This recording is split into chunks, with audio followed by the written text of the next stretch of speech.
go. Ooh, so what are we going to talk about? So, I don't know. I normally just put you in the truck and, and just drive you around while you talk. Yeah, we'll talk about whatever.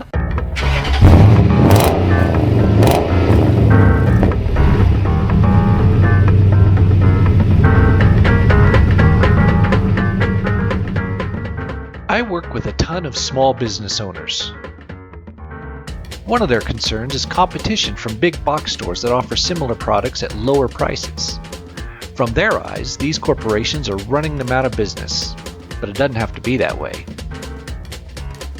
The large stores bring a different type of value to the community, and there are lots of ways for small businesses to stay relevant and provide what the big guys can't. Today, I have Jamie Church back on the show for another appearance. Jamie brings a wealth of experience to the table, having worked tirelessly to support local businesses while also recognizing the importance of national competition. It's a balancing act that requires finesse and skill, and Jamie has proven time and time again that she's up to the task. Through her work, Jamie has seen firsthand how small businesses and large box stores can both contribute to the health of a community. She understands that each has its unique strengths and challenges, and that a healthy community requires a blend of both. Join us as we delve into the world of economic development and explore the role of the Chamber of Commerce in building strong, vibrant communities. With Jamie Church in the truck, you know we're in for a fascinating discussion. Want to see how it goes? Come along for the ride in Ken's Think Tank. Ken's Think Tank is made possible by the following sponsors. Ken Collins Marketing. It's simple. We help small business owners get more customers.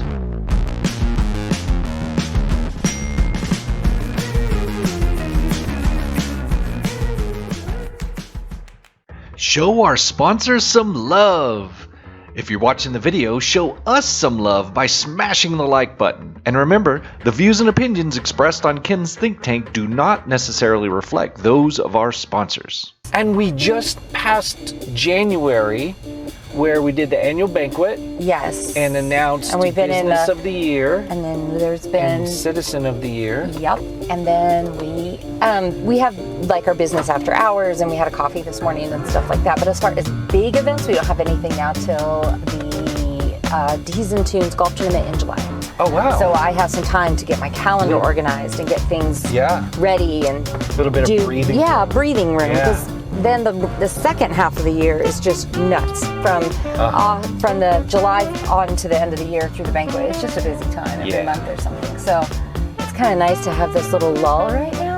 And I am appreciating it greatly because I needed it, and I'm sure Jonathan did too. And but the Women's Summit is about that balancing act that we all do. It's not unique to just women. Everybody does it. And I think we do it more now than we ever did because we're pulled in a million directions. And we're so accessible now with technology that it's hard to shut off. Right. So when I'm on social media, I'll see what somebody else is doing, like another chamber somewhere else. And I think, oh man, that's so cool. I should do that. So then I start this new thing. And we're just, we're plugged in all the time now. Yeah. And so what I sense already in this year is that even in 2021 and 2022, we were still kind of bouncing back from COVID a little bit. I think last year was the bounce back. Yeah, and now we're like, okay, great. We're back to whatever the new normal is. However, I think our restaurants and stuff are still, just because of the cost of things has gone up, and also, staffing and if, in the legislative session this year was House Bill 25, raising the minimum wage, and I don't know where that is in the process right now, but it's just, I still think for our businesses and especially our restaurants and service industry, it's still hard. I don't know why anyone in their right mind would open a restaurant. I mean, agree. That's a hard business.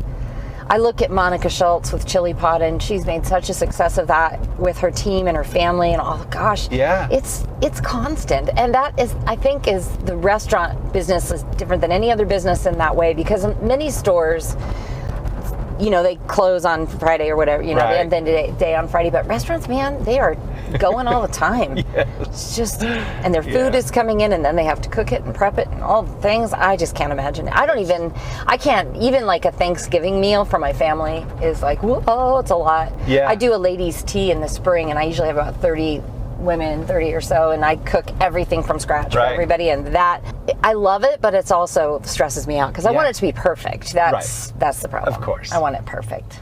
Well, it's a tea party. It has to be. It is, and I won't just go buy this stuff. I want to make everything. Like I make the scones, and I make everything from scratch, and the quiches, and I want it absolutely perfect. And then I get all stressed out, and I'm like, why do I do this? Because I love it. Do I? I don't know. My dual personality. Yes, I do. No, I don't. I don't want to do it. Yes, I do. I've always got a project going on. But you live within that conflict of, I love this stuff.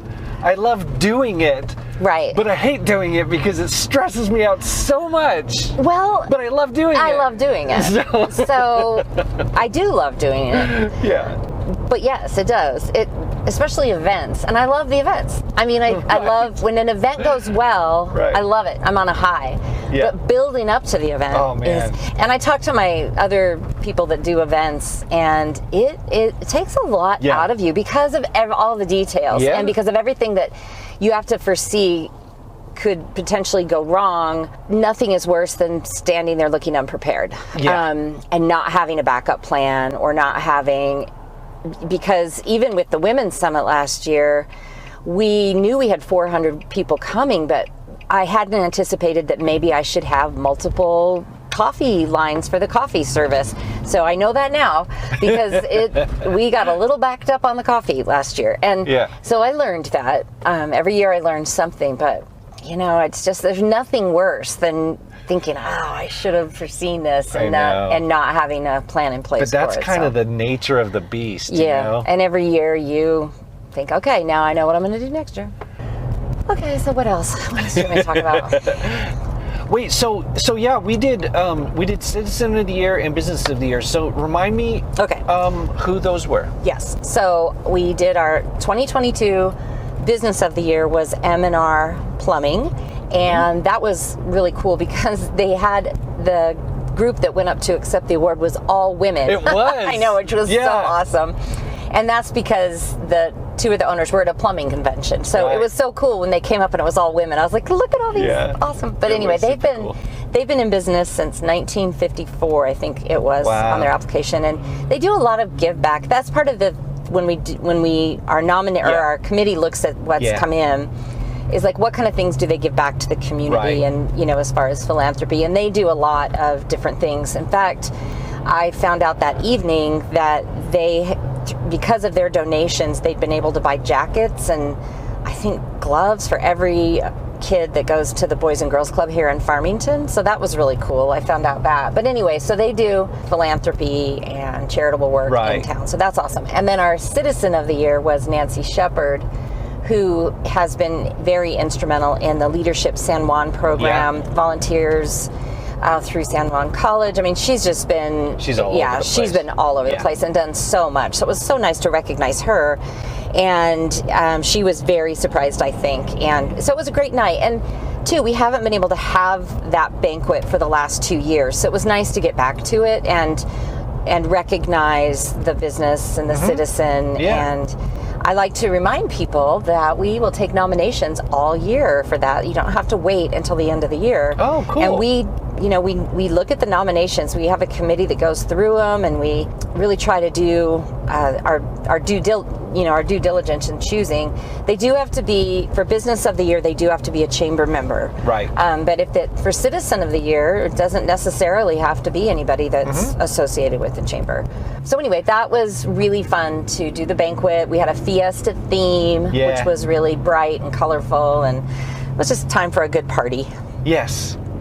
And I did notice that was kind of cool. There was an entire table of women representing M&R Plumbing. Yeah. And when they got named as the business of the year, I thought, and some of the reasons why I was like, oh, that's right. Yes. They were one of a couple of businesses were doing similar things with a very particular thing. So as a marketing guy, I made note of the brilliance of that move, where they were making donations for every review that they got.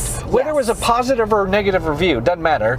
If you submit a review, they'll make a donation. And that is great because it's helpful to them. It is. And it is helpful to their nonprofit that they do. So very cool. Yep. So as a marketing guy, I was going, that is next level thinking right there. Yeah, that's just next level thinking. Because every review that you get, good or bad, it's helping other people find you. Right. Now, you want those reviews to be good so that when they do find you, and they're looking at the review score, that they decide to do business with you. But loved the idea. Yep, that was neat. And so we have it where businesses too, if they've been recognized as business of the year, it's like a one-time thing. So which that makes it kind of nice, because it's always good to find these newer businesses that maybe we a little bit under the radar, especially I think our small businesses that don't employ 100 people and things like that, don't have a huge marketing budget. It's nice to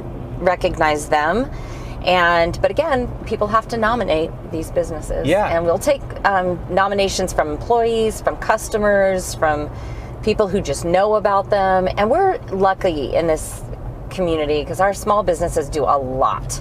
They give out donations, they sponsor athletic teams, they sponsor events, they do a lot. So we're very, and I think that's true in every community, really. It's it's your local small business community and your larger businesses too, because I really don't mean to leave out the larger, like the Walmarts and they do a lot as well. They give a lot back, especially through grants and in-kind donations. So they do a lot too. So it's not just the locally owned, but it's, it takes everybody. It takes a village. So they all want a good community. And we all want great parks. We want good schools. We want great events for families. We want it to be safe. We want all these things in a community that we live in and are raising our families. And so we just need to make sure that we are remembering these local small businesses when it comes time to purchase things so that they can stay in business too. Because it is hard to compete. When you're a small business, if you are, you sell a particular, good, it's tough to get it at that same price when you're not buying in bulk like some of the bigger stores are. So that's sometimes why it costs a little more. Plus, small businesses have a lot of costs that they are shouldering all on their own. So it is important, and it's hard because every year, small businesses go under. It's a tough thing. I went to lunch with a friend of mine yesterday, and we were having that exact conversation. We went to a locally owned, one location little restaurant to eat lunch, and we were both commenting that it's fine to go to the chain restaurants now and then or whatever, but we'd both rather frequent the business owners. The person that owns the business lives right here. And we do have several what you might consider franchises that are owned locally. So, for example, we've got 2 that just joined the chamber, Crumble Cookie, which had huge anticipation, and also the I Heart Mac and Cheese. They do have franchise locations, but they live here locally. They are a family that lives here, their kids are here. And so I think that's a little bit of the difference. And again, even the bigger franchises give back to the nonprofits. There's a place for everybody, and we need everybody. Because we do need these bigger stores that hire so many people and employ so many people and provide goods and services. They absolutely do. But what gives a community its flavor, its individuality, are those locally owned places and restaurants. So, and it is hard for when we get some of these newer businesses in that aren't owned locally and they're larger, maybe a franchise. It's hard for me because they don't usually join chambers. And I want to get them involved in the community, and I want to see them come to our coffees and our networking and our lunch and learns and get them entrenched in the community, but they don't. It's sort of like a corporate deal. They don't join chambers. And it's not just our chamber, because I belong to social media group of chamber professionals from across the country, and it's a conversation we all have about how do you get some of these larger franchise type places to join chambers, and they don't. Now I will say we're lucky here in Farmington. Both of our Walmarts, our East and our West Main Walmarts, are chamber members. Our Nice. Lowe's is a chamber member. I mentioned some of the restaurants that are chamber members. So we're fortunate here in that. But then, I see some of these newer places opening up, and you talk to them, and they just, we just don't join chambers, and it's hard because we, as the chamber, do a lot for the community, and their employees live in the community and stuff, and they have a stake here, and so I don't know. It's frustrating, but it's just the way it is. Do you think some of that, because I don't really have experience with that. Do you think some of that might be, say, depending on the company, like a corporate policy type of thing, or? Well, I think some of it is understanding, again, in a large city, like let's take Denver or even Albuquerque, they have multiple chambers. Even Albuquerque they have the Hispano chamber. I found out recently they have a chamber just for cannabis and recreational. Really? Yeah, I just found that out. So they have multiple chambers in these large cities. We've got, our chamber here relatively small as far as membership compared to these large cities. Some of these bigger franchises that come in, they feel like, or maybe they have a sense that our advocacy is the number one thing we do for our chamber members. Right. But they're so large, they already have that advocacy. They do. Yeah. They have advocates and lobbyists going in and doing things on a huge level that I can't possibly. Yeah, and I know that, obviously Walmart does not need my advertising, us running our ad in the chamber newsletter. Yeah. They have a massive marketing campaign. So then, and again too, they run their managers are here, and then sometimes they're gone before I even have a chance to meet them and know who they are. So getting them into sort of our networking and our connection groups isn't a need either for them. So I try to look at it, like I try to stand back and be like, don't take it personally. It's not that it's not me. It's like, what can we do that might help them? And that's where things like, recently this year we did the Civics Bee. So this was a brand new thing for the Farmington Chamber. It was something that was initiated by the U.S. Chamber in collaboration with the National Civics Bee Foundation. Okay. And they reached out to us through the New Mexico Chamber to see if we would like to hold a local civics bee here in Farmington. And I said, yes, I'd love it, because I felt like that would be a great way to involve young people in what the chamber is, what we do, and also civics as far as in government and knowing how your local government works kind of fits in with our advocacy role. So when I can take on something like the Civics Bee, I think that's something these larger corporations really get behind, because it's something they can either donate or support, and they know it's in conjunction with a much larger picture that.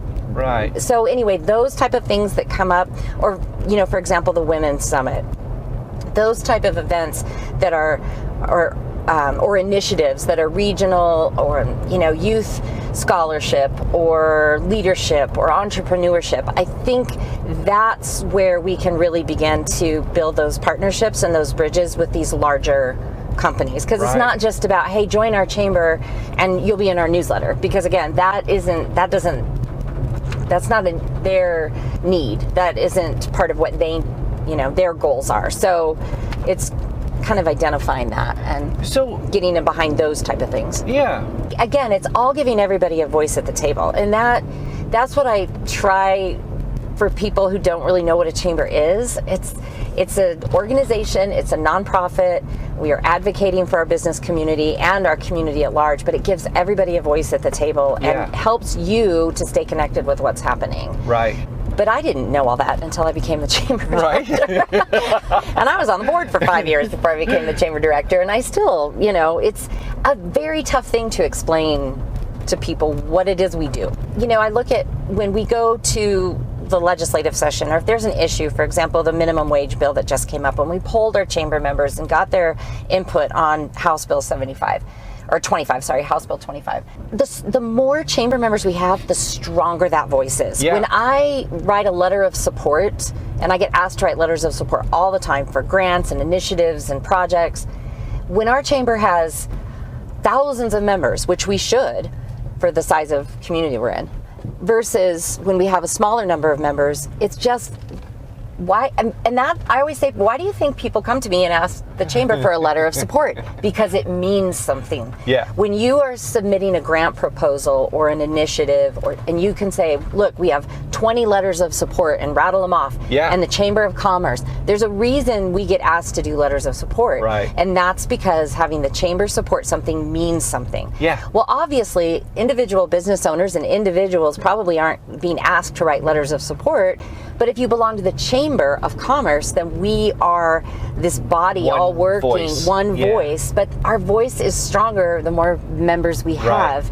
And again, you know, I look at things like the Civics Bee and some of the different events we do and the lunch and learns, and you know, we try really hard to provide a variety of things that our business members, that will benefit them, but also our community. You know, we do the parade. We put on the Christmas parade. I mean, we don't get anything from it at the chamber. We provide the permitting and the insurance, and we get the location, and we organize the floats and everything like that.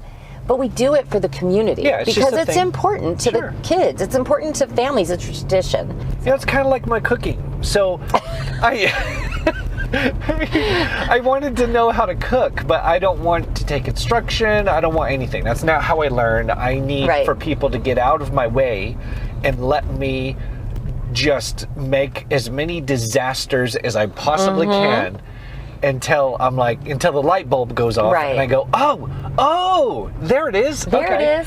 And so we've choked down some meals going, oh, okay, yeah, this is definitely horrifying. We know don't do that again. But it's hard to, at any one time, pick up something brand new and do it perfectly. So I started making jewelry. In fact, I'm wearing one piece right now. So I started making jewelry and teaching myself how to do it and going on to videos and learning. And the first things I have done were terrible. But I mean, I've been teaching myself how to solder. And that's not easy. And so I've been learning and trying to figure it out, but instead of getting frustrated, I'm like, okay, I'll try again and maybe reach out to somebody who knows what they're doing, because that's how we get better at something. I mean, it's tough to just right off the bat be so good at something, and cooking's an excellent example of that. Just, you got to try a few times, get it right. Yeah. Ken's Think Tank is made possible with help from these fine sponsors.